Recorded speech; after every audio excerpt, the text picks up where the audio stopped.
século XIX correspondeu a uma época de sonhos, mudanças e expectativas. As promessas que ensejaram a Revolução Francesa, liberdade, igualdade e fraternidade, não se realizaram plenamente. Pelo contrário, o processo econômico-social aprofundou as contradições e agravou a condição dos trabalhadores na esteira das transformações geradas pela Revolução Industrial. A compreensão dessa realidade propiciou o surgimento de uma nova forma de ver o mundo, crítica e objetiva. No plano artístico, essa nova perspectiva estava identificada com o ideário das tendências antirromânticas, o realismo, o naturalismo e o parnasianismo. Não se concebia mais uma literatura indiferente aos problemas vivenciados pelo ser humano, cerceado por uma estrutura econômica que priorizava a produção e o lucro. O fato é que, esteticamente, a vida não comportava mais as atitudes emocionais, as idealizações, o egocentrismo e a fuga da realidade, que eram traços que definiam o romantismo. A literatura passa, então, a ser encarada como um testemunho crítico da vida, uma forma de compreensão e análise da sociedade empreendidas com o intuito de transformá-la. O artista assume uma postura engajada, denunciando as injustiças sociais, e essa opção pela objetividade se consubstancia como elemento definidor da estética realista. O realismo não foi apenas um estilo literário, correspondeu a uma concepção de mundo com profundas repercussões sobre as manifestações artísticas.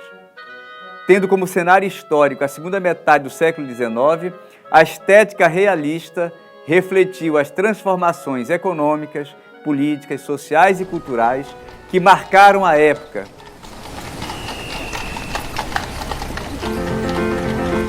Estamos em meados do século XIX.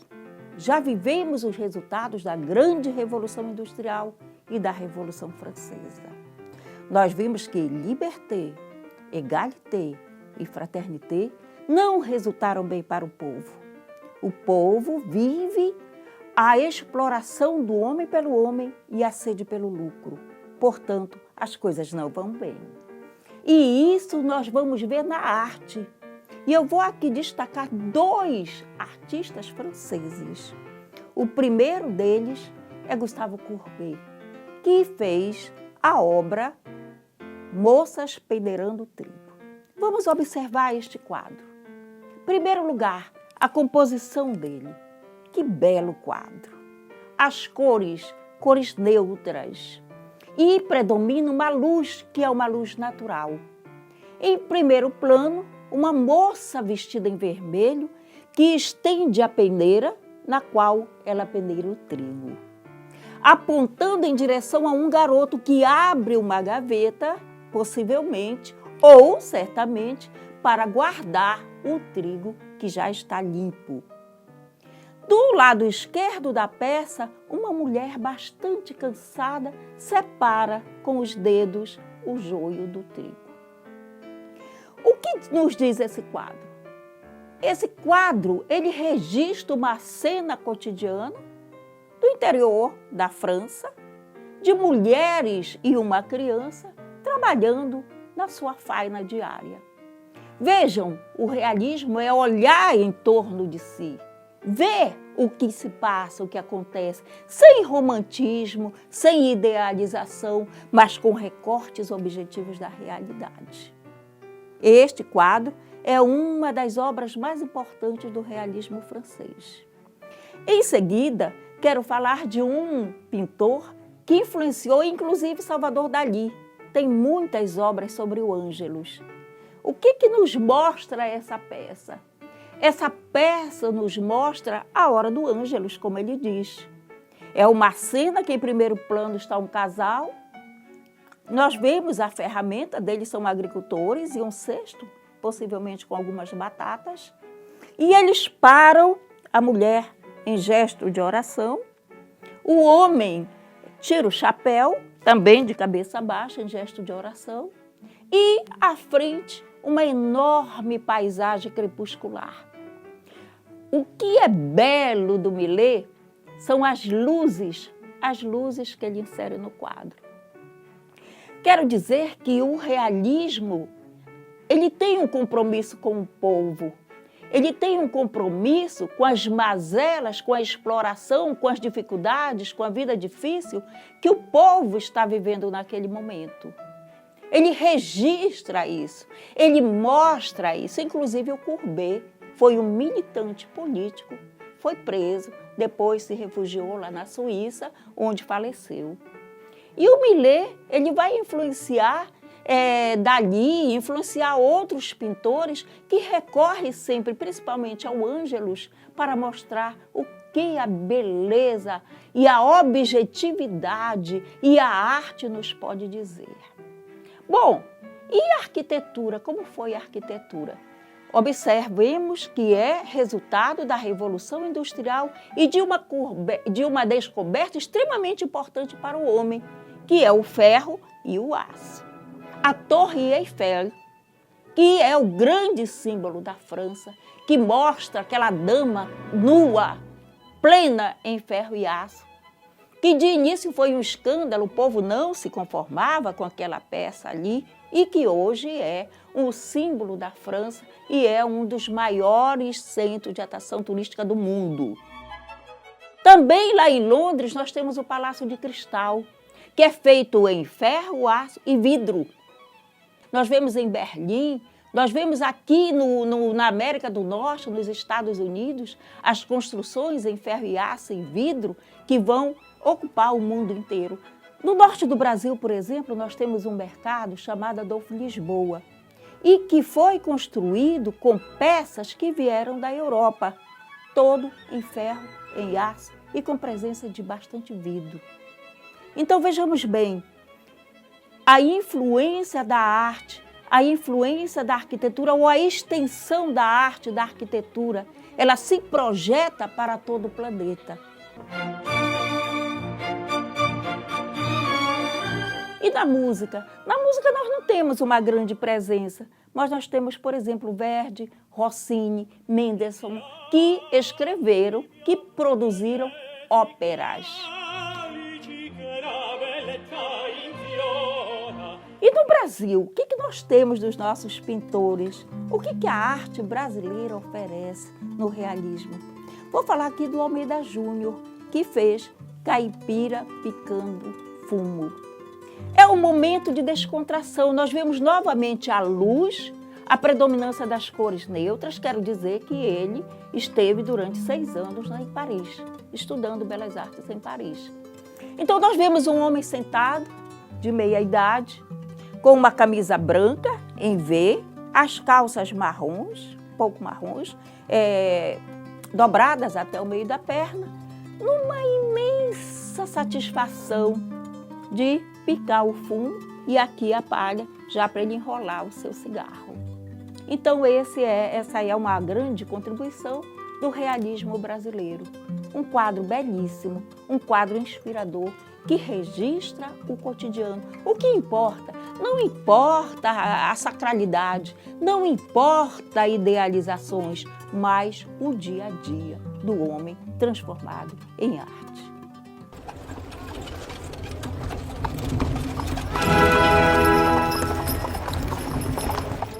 Foi um período de efervescência, determinado pelo progresso material e pelo avanço tecnológico, decorrente da segunda fase da Revolução Industrial, iniciada no século XVIII.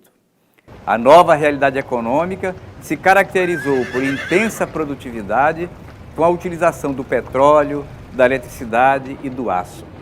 Esses avanços foram ampliados com a modernização dos transportes e das comunicações. Foi um período fértil para a filosofia e a ciência, opondo-se à metafísica e às explicações teológicas sobre o mundo, surge uma série de correntes científicas e filosóficas, fundadas na razão e na interpretação materialista dos fenômenos da vida. No Brasil, a segunda metade do século XIX foi marcada por problemas e questões de componente mais nacional. O período compreendido entre 1850 e 1900 foi determinante na vida do país, culminando no advento da República. Foi uma época de mobilizações em torno da causa abolicionista, de afirmação do pensamento republicano. A Lei Áurea, em 1888, e o fim da mão de obra escrava não evitaram o fim da monarquia.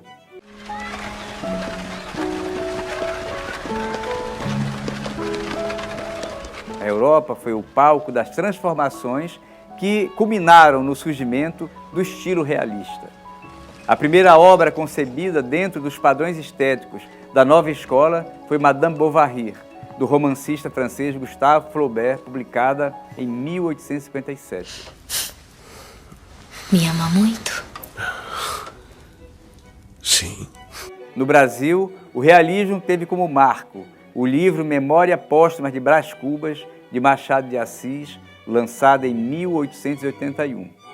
Identificado com as novas concepções científicas e filosóficas em voga na Europa, o realismo rompe com o ideário romântico, apresentando como traços característicos o objetivismo, a visão racionalista e materialista do mundo, a preocupação com o presente, com os dramas contemporâneos do ser humano. Sintonizados com as novas ideias, os autores realistas assumem uma postura crítica diante das instituições e da sociedade. Rompendo com a ingenuidade dos românticos, a estética realista retratou seus temas de forma crítica, construindo personagens mais humanos, com fraquezas e virtudes. Os autores realistas se voltaram para os aspectos psicológicos. Essa ampliação na maneira de perceber a vida e o ser humano evidencia o universalismo da prosa realista, uma vez que os problemas, os anseios e sonhos vividos pelos seres humanos guardam certas semelhanças, independentemente da época e do espaço. O escritor realista que melhor expressou em suas obras as concepções e temas do novo estilo foi Machado de Assis. Além do autor de Brás Cubas, Raul Pompeia se destacou igualmente nesse contexto cultural, especialmente pela relevância de seu romance O Ateneu, publicado em 1888. Embora cronologicamente esteja vinculado à estética realista, Machado não seguiu à risca as teses realistas. O escritor não aderiu à fé cientificista, comum entre os intelectuais do seu tempo, nem assumiu a denúncia explícita da realidade social. Descrente do ser humano, opta por uma atitude irônica diante da vida, centrando seu interesse na sondagem psicológica das personagens. O ficcionista desloca o foco de sua análise para os labirintos da alma humana, de onde colhe seus temas, a precariedade da vida, a inevitabilidade do destino, a loucura, a morte, a luta entre o bem e o mal, a crueldade, a ingratidão, a sensualidade, o adultério, o egoísmo e a vaidade. Machado de Assis criou um estilo afiadíssimo, irônico, implacável, com a mesquinhez dos atos do ser humano.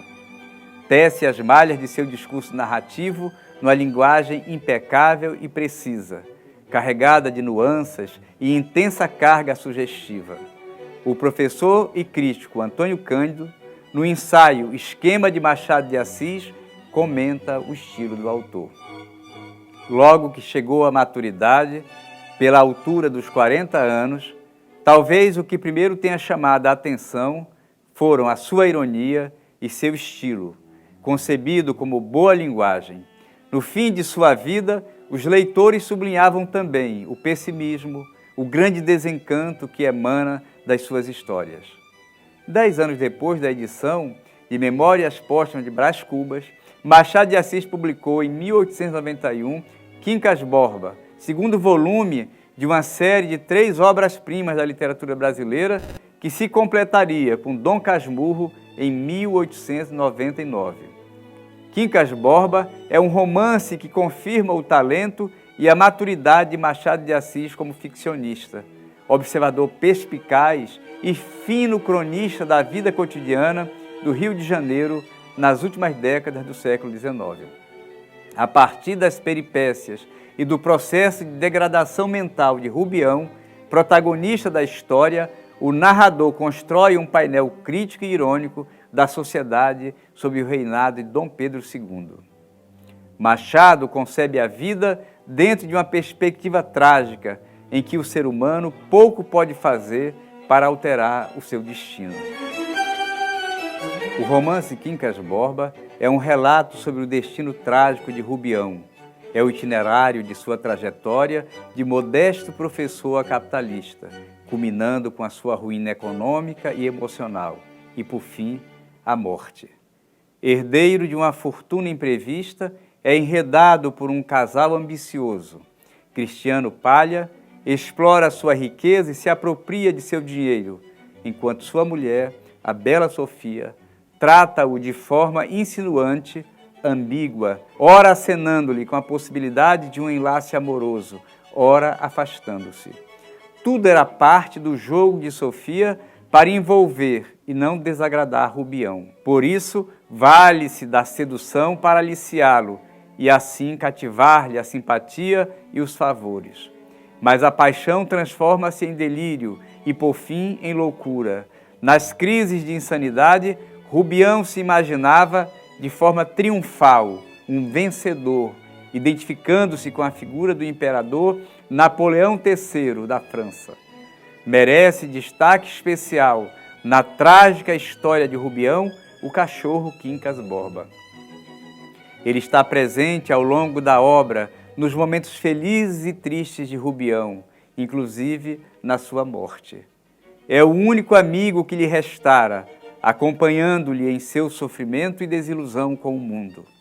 Rubião vai sendo destruído aos poucos, enredado pelo seu amor por Sofia, pelo oportunismo dos amigos e pelo séquito de parasitas sociais que frequentavam sua casa e o exploravam. Como um Quixote urbano, Rubião vive suas ilusões e fantasias. Percebe a vida de forma irreal, sonha e se obstina em seu amor por Sofia.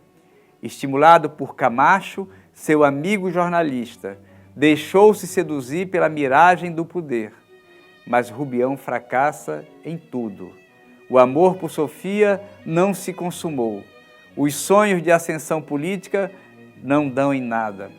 Palha, depois de usar o dinheiro de Rubião, rompe a sociedade que havia entre os dois.